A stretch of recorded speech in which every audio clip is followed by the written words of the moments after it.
3. Hello. Hello. Nouveau podcast. Yes. C'est parti, aujourd'hui on va parler des trucs. On va parler de trucs très sérieux cette fois-ci. On va discuter de certains sujets qui n'ont pas encore été abordés. Ok, il en reste. Qui vont peut-être intéresser les gens. J'espère. De toute façon, pas. C'est le moment. De toute façon, si vous regardez, c'est que ça vous intéresse. Sinon, vous passez à autre chose. Ok. Voilà. Le warning. Le warning. Attention, sujet sensible. On va parler un petit peu alimentation. Ouh. Voilà, parce que l'alimentation, c'est un sujet qu'on n'a pas encore abordé et qui pourtant est décisif dans la diète, et dans la musculation et dans la vie de tous les jours. Et qui, pour les plus anciens, ils savent qu'on vient de la diète. Ils savent qu'on a fait que des recettes pendant très longtemps. Nous, ça a été notre focus à la base, de proposer un suivi alimentaire. Et on s'est rendu compte que c'était beaucoup plus compliqué que ça n'y paraissait, pour plein de raisons. On va essayer un petit peu de démystifier ce sujet, d'essayer de montrer un petit peu ce que ça voulait dire, faire une diète, quels étaient les points cruciaux dans l'alimentation, et qu'au final, la diète, c'est pas aussi négatif, aussi péjoratif qu'on pourrait croire. Il y a cette vision un petit peu diabolisante de ce que c'est que l'alimentation, alors qu'au final, on fait tous quelque part un régime, on fait tous quelque part un suivi alimentaire, on a tous une routine alimentaire. C'est juste qu'on s'y prend la plupart du temps de manière très mauvaise, parce qu'on ne comprend pas. C'est un sujet qu'on ne maîtrise pas, qu'on ne connaît pas, et pourtant on va tous avoir un avis là-dessus. Alors c'est un petit peu de manière générale sur tous les sujets, on a tous un avis, mais sur un sujet aussi central que la santé et l'alimentation, il est peut-être important de remettre les pendules à l'heure, et de faire comprendre à Jean-Michel, le gars classique, le profil typique, qui pense que faire une alimentation, faire un régime, faire un suivi, c'est trop compliqué, un petit peu lui faire comprendre qu'il a des a priori qui sont extrêmement faux là-dessus et qu'on peut avoir une routine alimentaire relativement simple, adaptée à sa vie de tous les jours et avoir des bons résultats. Ok. Moi, première question que j'ai envie de te poser quand tu me parles de sujet, c'est par rapport à certains points que tu as déjà mis. Quelle est, tu penses, la part de responsabilité de l'absence d'éducation sur le sujet de la nutrition et quelle est la part de responsabilité sur la volonté de vouloir manger mal ? Je pense qu'il y a une part, l'environnement. Donc on est entouré par de la malbouffe, on est motivé par manger quelque chose de trop sucré, trop salé, parce que c'est un petit peu ce qu'on va avoir en publicité, c'est un petit peu l'image du fast-food, la capacité à avoir un taux de récompense d'adrénaline hyper rapide, de satisfaction à travers le sucre ou le gras, et que donc on a cette envie de manger un peu du bullshit. Donc quelque part, c'est ça qui est difficile dans l'alimentation et dans la diète parce qu'on doit faire un petit peu plus attention. Et qu'il y a beaucoup plus de budget marketing pour la malbouffe. Et donc on va avoir beaucoup plus de facilité à manger mal parce que même dans notre routine de faire des courses ou lorsque l'on va commander à manger en ligne, sur Internet, dans les restaurants, etc., c'est beaucoup la malbouffe qui est mise en avant. Donc c'est un peu une routine alimentaire qu'on peut avoir extrêmement vite. Et puis d'autre part aussi, cette inéducation, cette incapacité à réellement comprendre comment fonctionne le corps humain, ses besoins et comment répartir correctement les glucides, protéines, lipides, des mots que tout le monde connaît, mais des termes finalement qui ne veulent pas dire grand-chose pour monsieur tout le monde à nouveau. Et on peut donner peut-être quelques conseils sur rééquilibrer son alimentation, faire des modifications simples dans sa routine, pour juste perfectionner, optimiser sa semaine, et donc ça va optimiser tous les autres aspects de sa vie, parce que l'alimentation finalement c'est le centre d'une bonne habitude, et d'une bonne routine, et d'une motivation, et d'avoir une bonne énergie, etc. C'est notre carburant en fait. C'est d'où une phrase très connue en anglais, où je dirais que l'équivalent en français serait « tu es ce que tu manges ». Voilà. Et donc « tu es ce que tu manges » est une phrase qui est vraiment très représentative, beaucoup plus que généralement on le pense. Je pense que quelqu'un qui se sent fatigué, se sent mal, se sent pas bien dans sa peau, ce serait intéressant de refléter ce qu'il mange dans sa vie de tous les jours, et à l'inverse, quelqu'un qui se sent très bien, très énergique, etc., de la même manière. Après, ce qui est intéressant, je trouve aussi, c'est de revenir un peu à l'origine de quel est le principe de faire une diète, et est-ce que c'est contre nature ? Je sais qu'il y a tout un argument qui dit aussi que pourquoi on est aussi attiré vers les choses plus sucrées, vers les choses plus grasses, c'est parce que la nature humaine, biologiquement, a été faite pour se protéger du potentiel manque et donc a été faite pour s'attirer vers les choses plus caloriques plus sucrées, plus grasses, de manière à se protéger d'une potentielle famine qui pouvait suivre. Et du coup, on supposerait aussi que si on est attiré par le McDo, si on est attiré par les gâteaux, c'est parce que instinctivement, physiologiquement, on était poussé à consommer ces choses-là plutôt que le côté plus lean, comment tu dirais lean, le côté plus sain, Ouais. parce que sain égale peu d'énergie, et peu d'énergie égale pas beaucoup de réserves. Et donc c'est vrai que tout le principe de nutrition et de diététique, de la même manière que le fitness est arrivé dans nos vies, comme une anomalie pour la génétique humaine. C'est-à-dire que normalement, on n'est pas censé vouloir faire des régimes pour descendre à 10% de body fat. On n'est pas censé vouloir faire de la muscu pour le côté esthétique. C'est des choses qui ont été rajoutées dans quelques générations, c'est-à-dire que ça fait quoi ? À peine 3 générations finalement que ces vraies notions rentrent dans le quotidien de tout le monde. Je pense que tu demandes à tes grands-parents, ben, ils n'avaient pas du tout les mêmes notions de je vais faire une diète qu'on peut potentiellement avoir aujourd'hui chez Monsieur Tout-le-Monde. Et en fait, ça a toujours été le cas. Sur des milliers d'années d'humanité, ce n'était pas une préoccupation. On ne pensait pas ce principe de « je vais perdre un peu de gras cet été ». Okay ? Oui, parce qu'on est dans une société, dans notre génération actuelle, où notre capacité à être en surpoids et donc à surconsommer et à pouvoir manger à peu près tout et n'importe quoi, c'est un petit peu nouveau pour nous. Ça fait que quelques dizaines d'années qu'on a cette abondance alimentaire, alors que l'humanité, ça fait des millénaires qu'on a besoin de survivre dans le monde et de se développer et de se reproduire. Et donc, instinctivement parlant, on va devoir constamment chercher des ressources, et le sucre, finalement, c'est des glucides rapides qui vont te donner de l'énergie et qui vont augmenter tes chances de survie. Exactement. En fait, ceux qui se disent « ouais, mais un peu notre génération est devenue superficielle, est devenue esthétique, etc. » Pourquoi ? Mais parce qu'on n'a plus besoin de se battre pour survivre. Donc toute la notion de nourriture qui était avant un besoin de survie et qu'on utilisait comme stockage en cas de famine, aujourd'hui est devenue une abondance qu'on doit réguler vers le bas. C'est-à-dire que pendant très longtemps, on a dû essayer de le réguler vers le haut, tu vois. Maintenant, on est dans la première fois dans l'histoire où on doit réguler notre alimentation vers le bas. On a trop de nourriture potentiellement. Comme j'avais bien aimé cet exemple dans un autre podcast qui disait que nous, aujourd'hui, on peut potentiellement faire un petit déjeuner qui est plus enrichi, qui est plus riche en alimentation que les plus grands rois de l'histoire de l'humanité. En tant que personne lambda en Europe, ok, en Europe centrale, on va dire, en Europe occidentale, ouais, on peut avoir potentiellement, quand on veut, comme ça, des repas plus grands que les plus grands rois ont pu avoir dans l'histoire. Et donc, on a cette abondance. On a l'abondance de tout. L'abondance de viande, l'abondance de fruits, l'abondance de gras, l'abondance de sucre. On a en abondance tout. Et c'est pour ça qu'on doit apprendre à réguler ces choses vers le bas. Et évidemment, quand on va contre la nature, bah, l'éducation est encore plus dure à apprendre. Parce qu'on va contre notre nature humaine. C'est-à-dire qu'on doit apprendre à faire face à quelque chose auquel on n'a jamais dû faire face avant, c'est-à-dire se battre contre nos propres hormones. Okay ? Donc quand on dit propres hormones, qu'on parle de l'insuline aussi, par exemple, on doit se battre contre ces choses-là pour la première fois. Et c'est complexe. Il y a des notions scientifiques sur la manière dont le corps va réagir à différents aliments et la richesse des aliments qu'on a aujourd'hui, qui à l'époque n'était pas du tout une question. À l'époque, on devait tout simplement trouver le meilleur moyen de pouvoir manger à sa faim avec ce qui était à notre disposition. Donc il n'y avait pas cette richesse aussi culturelle, cette capacité d'avoir toute la diversité au niveau des plats, de l'import-export, et qu'on se disait qu'aujourd'hui l'accessibilité à la nourriture est extrêmement simple, même pour les personnes les plus pauvres dans notre monde aujourd'hui, en comparaison à l'humanité depuis toutes les générations, les millénaires. C'est la meilleure période, c'est la meilleure époque aujourd'hui pour pouvoir manger facilement et pour pouvoir avoir une diversité et une variété d'alimentation.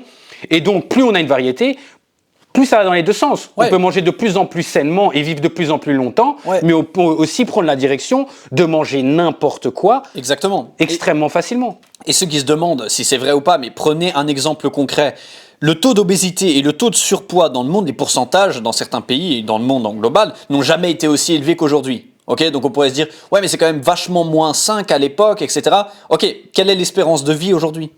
C'est-à-dire que vous allez avoir ce contraste en même temps, où évidemment par cette abondance on va avoir des nouvelles maladies qu'on n'avait même pas pensé avant à y réfléchir. C'est-à-dire que je connais pas le pourcentage de diabète dans les années 1500, hein, mais je suis pas persuadé que ce soit une maladie qui était si abondante. Mais c'était même pas un souci qu'on se posait, parce qu'on en Probablement qu'on avait connaissait pas le nom, 50 000 autres qu'on devait gérer en priorité. Voilà, c'est ça. Et donc maintenant, oui, on a des nouveaux problèmes. On a l'obésité, on a le diabète, on a plein de nouvelles choses. Ok, mais ça n'empêche évidemment que ton espérance de vie n'a jamais été aussi haute que maintenant, que ton confort de vie n'a jamais été aussi haut que maintenant. Donc on va dire que le sujet de la nutrition auquel on va parler maintenant, c'est ce qu'on pourrait considérer comme un problème de riche. Je pense. Est-ce que la diététique aujourd'hui est un problème de riche de l'humanité ? C'est un problème de riche si on considère que en 2024, aujourd'hui, on est tous riches en termes de choix d'alimentation.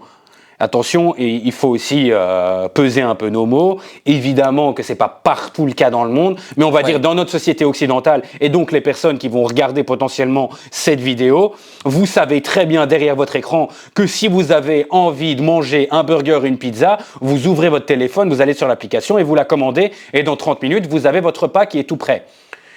C'est une facilité, une accessibilité à la malbouffe qui est supérieure à tout ce qu'on n'aurait pu jamais avoir et envisager à l'époque. Ouais. Même le roi le plus riche, il y a 500 ans, il ne pouvait pas avoir une pizza sur un claquement de doigts. Et aujourd'hui, on a accès à ça. Et il est temps justement de se poser la question que maintenant que j'ai le choix de manger à peu près tout et n'importe quoi, je dois comprendre ce que je dois manger en priorité et ce que je ne dois pas manger. Ouais. Et ça, c'est une question qu'on ne se posait jamais avant et que maintenant, elle est essentielle. Parce que, justement, comme tu dis, on va avoir une abondance et donc on va avoir des excès dans les deux sens. Et il y a beaucoup d'excès dans des problèmes de santé qui n'existaient pas avant et qui aujourd'hui sont un focus principal sur la santé physique et la santé mentale parce qu'on voit qu'il y a des répercussions au quotidien chez des personnes qui ne font pas attention à ce qu'elles mangent et qui ne se rendent pas compte de l'impact que ça va avoir sur leur corps, sur leurs hormones, sur leur santé mentale, sur leur manière de voir des choses, sur la motivation. Et qui en fait, rien qu'en changeant 2 ou 3 habitudes, vont avoir des résultats qu'elles ne pensent même pas possible qu'elles soient accessibles en fait. Qu'elles pensent inaccessibles alors que ce n'est pas du tout le cas. Ok. Maintenant, ce qui est intéressant, je pense que c'était une introduction assez intéressante pour comprendre quel est le point actuel de la nutrition, quelle est la place de la nutrition aujourd'hui et quels sont les axes qu'on va aborder. Je pense probablement qu'on ne pourra pas faire en un seul épisode parce que le sujet de la nutrition est très vaste et vraiment il y a énormément de points à aborder. Qu'est-ce que tu penses? Quel serait pour toi le point de départ? Là, c'est-à-dire que quelle est la première chose qu'on est censé connaître? Quelle serait la première information que la personne doit savoir quand on parle de nutrition maintenant? Quelle est la valeur qu'on veut essayer d'amener à ces gens-là? À qui on s'adresse déjà? On s'adresse à la personne qui est perdue là-dedans. On s'adresse à la personne qui ne s'y connaît pas spécialement et qui a envie d'en apprendre plus. On s'adresse à la personne qui a des a priori sur la nutrition, sur la diététique, sur la manière, la routine alimentaire de manière générale, qui parce qu'en fait, elle n'a jamais fait attention à ça et va mettre dans la catégorie régime alimentaire quelque chose, une vision extrêmement négative de la chose, ou une vision d'inaccessibilité, en se disant, moi je suis potentiellement prêt à aller faire du sport tous les jours, mais faire attention à ce que je mange, ah non, ça c'est pas possible. Et c'est une vision de l'alimentation qui pour moi est complètement erronée, qui commence vraiment à me péter les couilles. Ok, alors le point que j'aimerais mettre pour les gens qui sont à ce moment-là, on est à peu près à 14 minutes, pour que vous puissiez continuer avec une idée plus claire des choses qu'on va aborder et comment on va aborder ces choses-là, sous quel point, il faut que vous compreniez un petit peu nous, notre parcours dans la nutrition pour que vous vous dites, ok, ils sont pas qualifiés dans ce sens-là, ils sont plutôt qualifiés dans ce sens-là. Dans quel sens on va aborder notre message? Alors, pour qu'on comprenne ça légèrement, personnellement, le parcours que j'ai eu sur la nutrition, c'est que j'ai fait une première année en études en diététique, qui m'a permis d'avoir ces bases-là au niveau professionnel. J'ai fait 1 an uniquement, voilà, j'ai pris ces bases-là, j'ai fait sa première année d'études. Ensuite, j'ai fait du coup tout le parcours en personal training, donc qui passe avec plusieurs formations qui adaptent en premier lieu la nutrition. Et comme c'était un sujet qui m'intéressait beaucoup, je me suis spécialisé avec une formation spéciale sur la nutrition qui m'a donné du coup ce label de nutritionniste. Ok. Et ensuite, là, comment nous on va aborder à deux, c'est vraiment dans le point pratique plus que théorique. On va vous apporter les aperçus, les expériences et les retours de gens qui pratiquent le sport et du coup des régimes alimentaires, de la nutrition depuis beaucoup d'années, depuis nos 15 ans, tu vois. Et donc ça va être un retour qui ne va pas être une approche scientifique en tant que telle. On va pas vous donner un cours sur quelle est la nutrition, sur ce que c'est un glucide exactement, sur l'effet que ça va avoir sur ton corps dans la digestion, etc. C'est pas le but. Ici, c'est de vous apporter vraiment une approche plus pratique que théorique et de vous faire un récapitulatif des choses, des leçons qu'on a pu apprendre à travers la nutrition, à travers nos années, les effets sur notre corps et sur le sport. Donc voilà, comme ça vous comprenez un peu et que vous mettez dans ce mindset-là de vous dire, ok, c'est une approche plus pratique que théorique. Ouais, qu'il faut déjà réussir à maîtriser les bases avant de se dire que le niveau d'expertise et de compréhension absolue de la science de la nutrition est trop compliqué. Mais c'est parce qu'on va directement visualiser le dernier niveau de la nutrition, le mec, le bodybuilder qui va calculer les calories, qui va calculer les répartitions macro, qui va vraiment faire un effort absolu sur sa nutrition. Et on se dit, mais moi je suis pas prêt à faire ça. Alors que toi, tu es au niveau 1 et tu fais même pas attention à ce que tu manges et tu sais même pas ce que tu manges sur ta journée. Ouais. Tu te rends pas compte que ce que tu brûles dans ton quotidien et ce que tu manges est tellement différent de ce que tu as besoin et que jour après jour, tu as une balance comme ça dans ce que tu manges et qu'en fait, si tu faisais juste quelques efforts, tu allais déjà avoir des résultats bien supérieurs à juste ne rien faire en fait comme effort. Alors ça, c'est un sujet qui est très intéressant et je vais te parler d'une anecdote que moi j'ai souvent, généralement, quand je rencontre quelqu'un qui me parle de nutrition, c'est-à-dire dans le cadre professionnel donc dans mon métier, qui vient me dire, par exemple, il me dit « Ouais, je fais attention à mon alimentation, je fais du sport, etc. J'ai envie de changer ma diète. Qu'est-ce que tu conseilles comme brûleur de graisse ?» Ça, typiquement, et je ne rigole absolument pas, c'est une des premières phrases que la personne, quand il vient me voir pour parler nutrition, il n'a rien encore changé à sa diète, il connaît rien du tout à la diète, et il me le dit, tu vois. Mais sa première question, c'est « J'ai vu que les brûleurs de graisse, ça marchait bien, qu'est-ce que tu me conseilles ?» Et la personne a 25 kilos à perdre.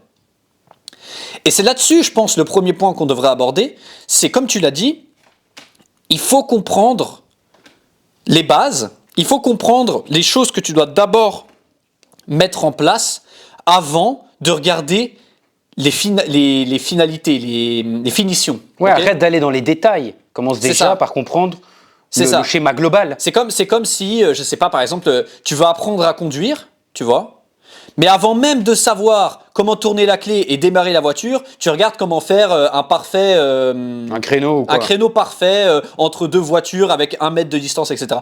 Non, en fait, apprends à tourner, apprends à démarrer le moteur, apprends à commencer à rouler, en fait, concrètement, avant de commencer à faire les finitions, les détails. Parce que les gens que tu écoutes, généralement, quand on te dit ça, c'est pourquoi ? C'est parce que j'ai vu une vidéo sur Insta, j'ai vu un TikTok d'un mec qui a dit « Prenez ce brûleur de graisse, il marche super bien. » Ouais, mais ce gars-là, ça fait 10 ans qui fait de la muscu et qui est en diète, il a 6% de body fat, il va monter sur scène la semaine prochaine, et toi tu tombes dessus par hasard parce que l'algorithme t'a mis sa vidéo en suggestion, et tu te dis « Ah mais moi aussi j'ai envie de perdre du poids, j'ai envie de ressembler à lui, s'il me propose ça, c'est que c'est la clé. » C'est ça, le mec ça fait 6 mois qu'il est en diète et qui fait attention et qui compte le moindre gramme de ce qu'il bouffe. Toi tu tapes 3 McDo par semaine et tu penses qu'en prenant le brûleur de graisse, tu vas avoir le même physique que lui. Exactement. Le mec t'induit un peu en erreur aussi à travers ça parce qu'il veut vendre son produit. Peut-être qu'il a un code promo, etc. Mais c'est pas comme ça que tu dois réfléchir.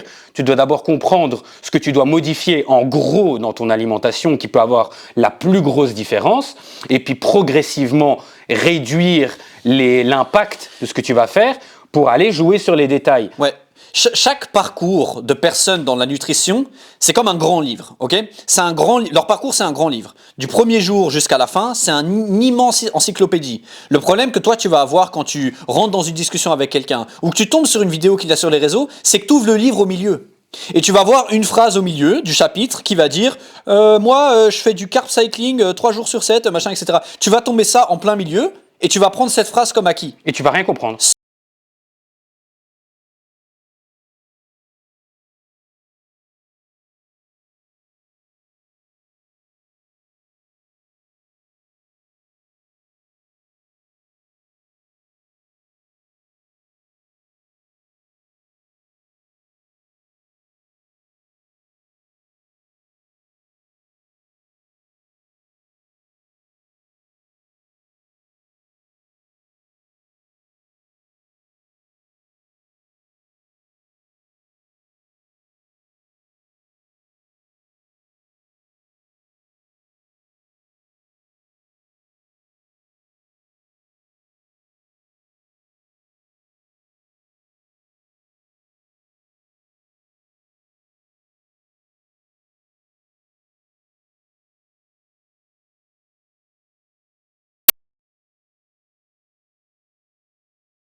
Et c'est ça que j'ai envie de dire. Peut-être que vous êtes tous là en train de manger, par exemple, tous les midis, le même sandwich, les mêmes tartines que vous faites avec le même fromage, les mêmes condiments.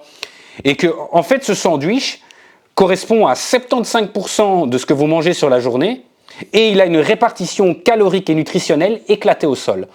Alors que si vous continuez de manger un sandwich à midi, donc vous gardez le même type d'aliments et de repas, mais que vous changez le type de pain, changez le type de protéines, de condiments, vous allez avoir beaucoup plus de résultats que juste de vous commencer à peser ce que vous allez manger, du poulet, des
On en a pour à peu près 100 € par semaine.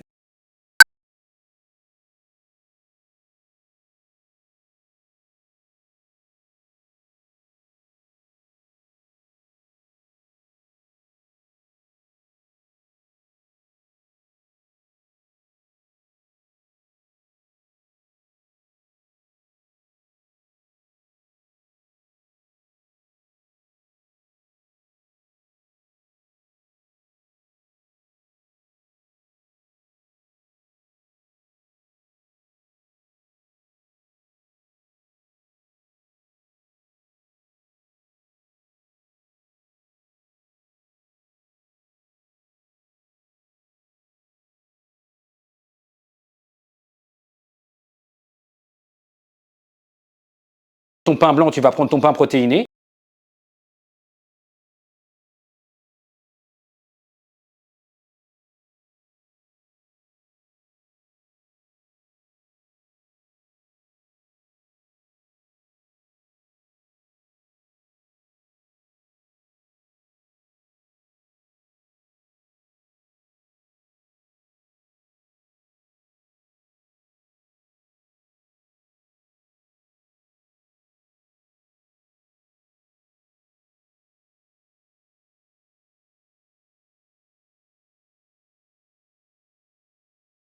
De l'aise. Vous êtes allergique au lactose, vous avez besoin de lait d'amande. Il y a 10 ans, c'est hyper galère, vous allez peut-être en trouver un dans tout le rayon.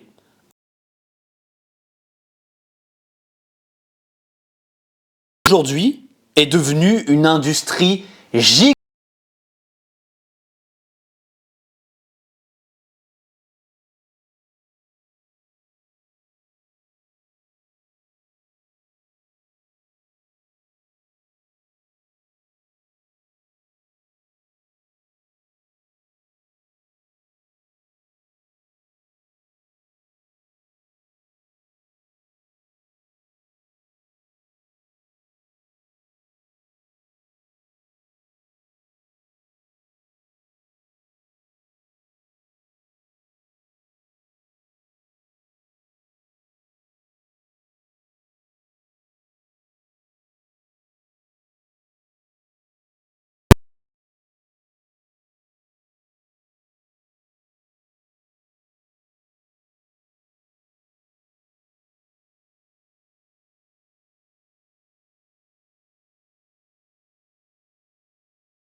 et je me dis, tiens,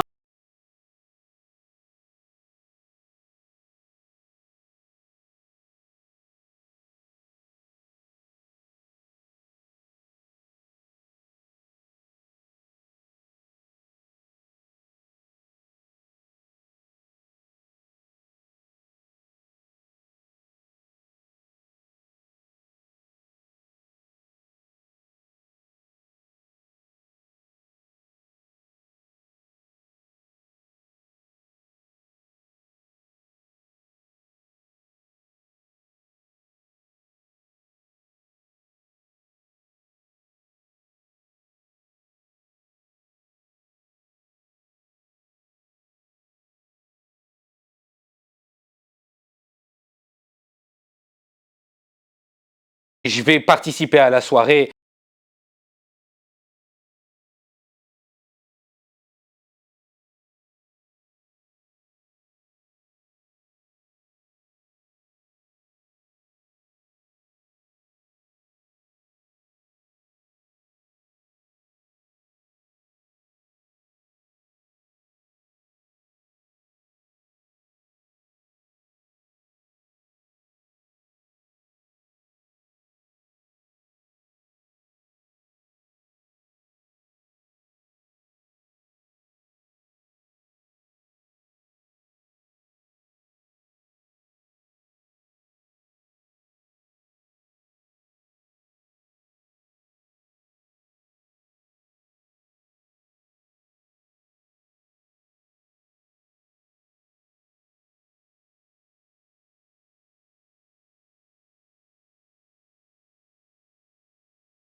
« 99% de son temps et dans le 1%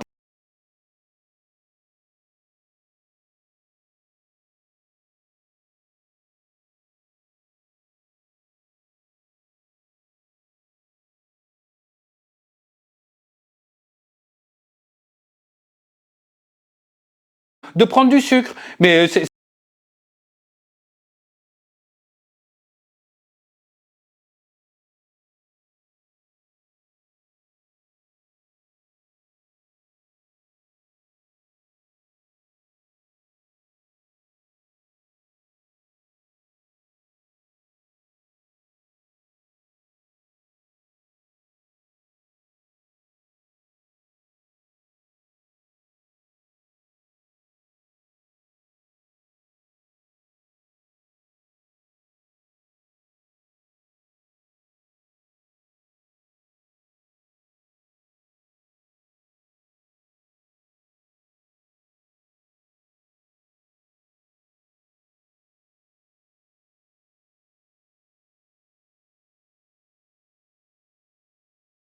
Jeu pour terrain et ton foie pas mauvais pour toi. T'as pas peur que le coca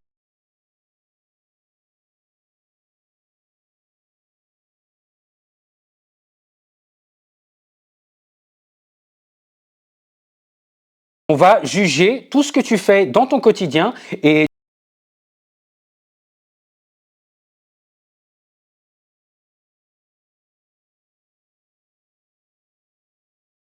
etc. Et qui vont te dire, ouais, mais ce que tu fais pour un sportif, c'est quand même pas terrible.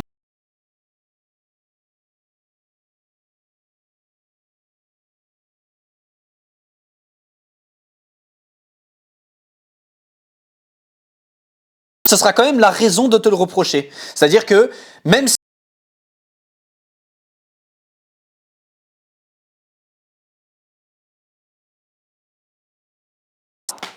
eh ben, ce risque-là, même s'il est moins impactant et bien plus inférieur de possibilités d'arriver que ce que eux font au quotidien, ça va être beaucoup plus important à mentionner que ce que eux font au quotidien. C'est-à-dire que si tu as 1 micro% de chance d'avoir un cancer en consommant ça, ça a le mérite d'être mentionné. Et d'être rappelé directement, limite comme les premiers arguments qu'on va te penser, tu vois, en disant « Attends, mais aspartame, hein ?» Alors que eux, sur tout le quotidien, vu qu'il y a que des fautes, eh ben, il n'y en a pas une qui mérite plus... Enfin, il n'y en a pas une qui mérite d'être mentionnée particulièrement. Donc on ne les mentionne pas. Voilà. Bref, ça s'est un peu égaré du chemin. La question était, du coup, pour revenir, oui, la personne qui veut faire à manger pour sa famille et qu'elle va te dire, mais est-ce que je peux concrètement faire à manger la même chose que eux? Qu'est-ce que je fais pour manger pour toute la famille? Mais c'est là que c'est intéressant qu'il y a aussi beaucoup par exemple, de mères de famille qui vont faire attention à ce qu'elles vont donner à manger à leurs enfants en disant ouais mais j'essaye de faire gaffe quand je leur donne, quand je leur prépare leur repas ou quand je leur prépare leur collation à l'école, etc. J'essaye de privilégier plus de fruits, une alimentation équilibrée. Et donc il y a un peu cette conscience de se dire bah, pour mes enfants je vais faire gaffe, mais il n'y a pas cet état d'esprit pour soi-même en se disant bah, je vais faire des quantités plus importantes et je vais manger de la même manière que eux, ou je dis bah, mes enfants c'est important qu'ils fassent du sport parce qu'on est conscient de ça et on essaye de les prémunir, de les protéger de nos travers, au lieu de se dire que de manière globale, on va manger sainement dans toute la famille et on va installer une routine alimentaire qui n'est pas beaucoup plus compliquée que ça. Au final, une fois qu'on a compris comment préparer les bonnes portions, comment préparer les bons repas avec plus de facilité, comment faire ses courses correctement. Et je sais que c'est des notions qu'il faut maîtriser. D'accord, c'est quelque chose qu'il faut apprendre à faire, mais une fois que tu sais comment ça fonctionne, ça ne demande pas plus de temps. Nous, quand on prépare à manger, quand on prépare nos repas, ça ne nous demande pas énormément de temps non plus, parce qu'on choisit des alternatives, des plats à préparer qui sont plus simples, en plus grande quantité, et qui finalement nous demandent 20-25 minutes pour avoir nos quantités et pour avoir l'alternative saine. Donc ce n'est pas plus dur, c'est juste qu'il faut comprendre comment le faire. Il y a plein de familles, il y a plein de parents qui vont créer des différents plats qui sont très bons dans la cuisine et qui prennent beaucoup de temps à faire de la cuisine. D'accord ? C'est très commun. C'est très commun de vouloir faire des plats variés, etc. Et c'est juste que ce n'est pas dans l'optique de faire attention à la santé. Donc on va passer 3-4 heures à faire un plat, ça va être extrêmement bon, on est bon dans la cuisine, mais on n'a pas ce souci de l'alimentation. Ouais. Donc non, ça ne demande pas plus de temps. Tu passes déjà, généralement, beaucoup de temps à faire à manger. Alors le dernier point que je vais aborder, et je pense qu'on séparera après en plusieurs épisodes, sinon ça va être trop long. Le dernier point que je voudrais aborder, justement, tu as parlé la première question que je t'ai posée, c'était quelle est la part de responsabilité de la volonté de vouloir mal manger, ce qu'on a à peu près bien répondu, et la part de responsabilité de l'absence d'éducation sur le sujet. Ok. Maintenant qu'on a répondu sur la première partie, j'aimerais aborder la deuxième partie, qui est donc comment c'est possible, comment ça se fait que si ça a autant d'impact sur la vie de chacun, parce que tout le monde mange 3 fois par jour, 2 fois par jour, tous les jours de sa vie, ok ? Tu vas devoir acheter tes courses, tu vas devoir manger, faire à manger, ça va te prendre du temps, de l'investissement, de l'argent. Comment un sujet aussi important que celui-là a une si petite place dans notre éducation à tous ? Oui, c'est une bonne question et nous-mêmes, on peut se la poser et on se l'est posée à travers notre routine sportive. Et je pense que c'est tout simplement parce que ce n'est pas une priorité pour la plupart des personnes. Ils ne vont pas se poser la question de l'impact que ça peut avoir sur le long terme et que sur le court terme, tu vas avoir plus facilement accès à une certaine alimentation. Tu peux avoir accès à certains plats préparés ou certaines notions de la diète qui sont maîtrisées par tous. Et donc, tu vas manger comme tes amis vont manger, comme tu mangeais quand tu étais petit, comme ta famille va manger, et donc tu vas pas vraiment essayer de te dissocier de ça et de te créer une nouvelle routine alimentaire, parce que ce n'est pas réellement un souci pour toi à la base, et qu'aussi parce que tu n'as pas tout simplement ces notions et qu'on ne te les apprend pas. Tu vas devoir le découvrir par toi-même. La société de consommation ne va pas t'encourager à essayer de changer. Parce que pour eux, s'ils ont un contrôle sur ton alimentation, ils ont un contrôle sur les prix des aliments qu'ils vendent en priorité. Et donc, on va beaucoup plus facilement réussir à contrôler la manière dont tu manges à travers certains produits malsains et qui vont être constamment mis en publicité et qui sont connus au niveau des fast-foods, etc. Tout le monde sait le goût que ça a et c'est aussi très addictif. Mais ce qui est intéressant, c'est que pour moi, on ne donne que 2 armes au grand public. 1, le Nutri-Score. 2, pour éviter d'être en mauvaise santé, éviter de manger trop gras, trop sucré et trop salé. Et 3, à l'école, tu as l'éducation physique. Pourquoi on admet qu'on a besoin d'avoir une éducation physique de ta première primaire à ta dernière année de secondaire, donc toutes tes années d'école, on te donne une éducation physique, mais on ne te donne pas d'éducation nutritionnelle, en supposant que l'éducation physique, c'est dans l'idée de rester en bonne santé. C'est le principe de l'éducation physique, c'est qu'il faut rester en mouvement. Donc on admet le besoin d'apprendre aux gens, dès leur plus jeune âge, pourquoi c'est important de rester en mouvement.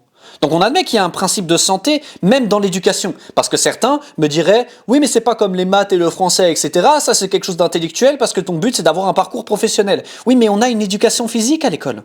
On fait du sport avec toi pour te dire l'important de bouger et de rester en bonne santé. Alors pourquoi on ne rajoute pas dans ce parcours-là une éducation à la nutrition? Je pense que le plus gros fléau au niveau de l'alimentation, c'est de nous avoir fait croire que l'alimentation, le régime alimentaire et faire attention, c'était chiant. On l'a mis dans cette catégorie de c'est ennuyant, que c'est embêtant à faire.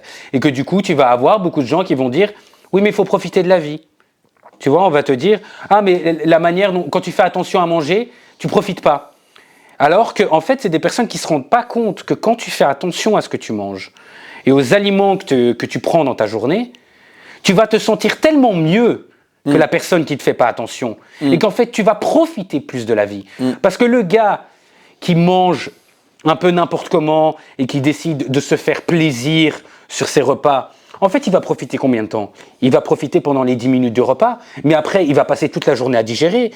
Il va se sentir mal, il va plus avoir l'énergie, il va être fatigué, il va pas avoir la motivation de faire des choses. Et en fait, il va pas se rendre compte que lui, il va subir toute sa journée et même ses nuits parce qu'il va mal dormir, juste parce qu'il ne mange pas correctement.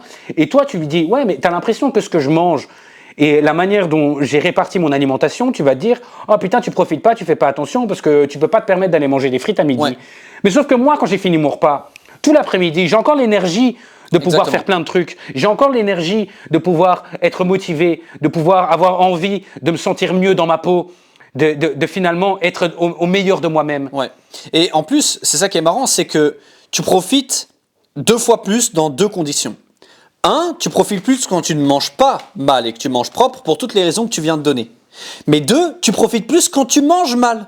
Parce que si tu manges n'importe comment, 3 fois par jour, tous les jours de l'année, quelle est ta dose concrètement d'endorphine quand tu manges mal? Rien, zéro, ça n'a absolument aucun impact sur toi. Tu manges un burger tous les jours, le burger n'a plus du tout la même sensation que la première fois que tu l'as mangé, ok?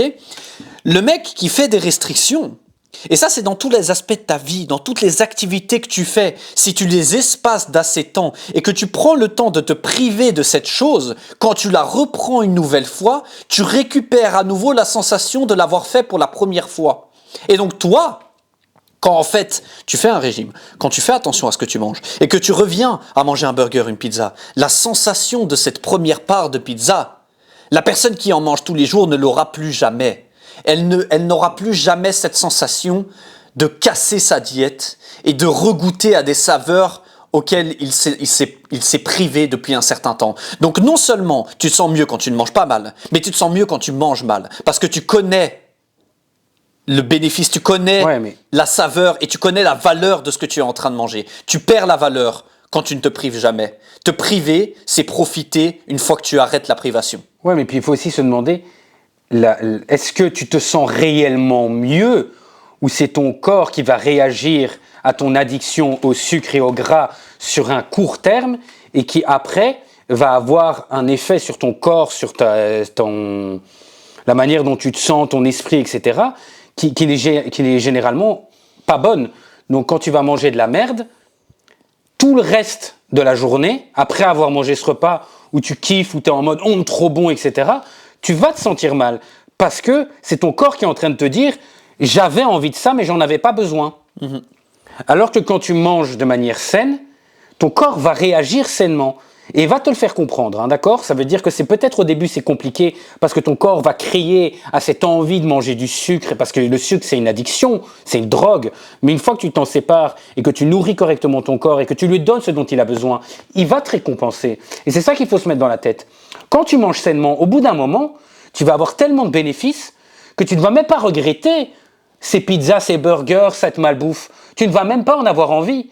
Et quand tu vas en avoir envie, tu vas le manger une fois et tu vas le regretter. Et ça va te donner un rappel qu'en fait, tu n'en as pas besoin. Et que tu te sens beaucoup mieux quand tu manges sainement. Et que toute la journée, finalement, quand tu attribues de la valeur à ce que tu manges, ton corps te récompense. Et c'est ça qui est important de se dire. Nous, on n'est pas en train de faire des sacrifices quand on mange proprement. Hein. On n'est pas du tout dans cette optique-là. Le gars qui ne fait pas un régime, il te regarde en te disant « ouais, mais comment est-ce que tu arrives à faire ?» Mais moi, j'ai envie de lui dire, mais c'est toi, comment est-ce que tu arrives à faire ? Comment est-ce que tu arrives toute la journée à constamment manger de la merde et te sentir mal tout le reste, en train de digérer derrière ton bureau, à être incapable d'avoir envie seulement d'aller au sport, alors que moi, j'ai la tête plein de projets, j'ai l'envie d'aller de plus en plus loin, juste parce que j'ai mangé correctement. Donc c'est au repas de midi, tu es en train de me juger, en train de dire, oh mais comment est-ce que tu fais pour manger ça tous les jours ? Mais toi, comment est-ce que tu fais pour manger ça tous les jours ?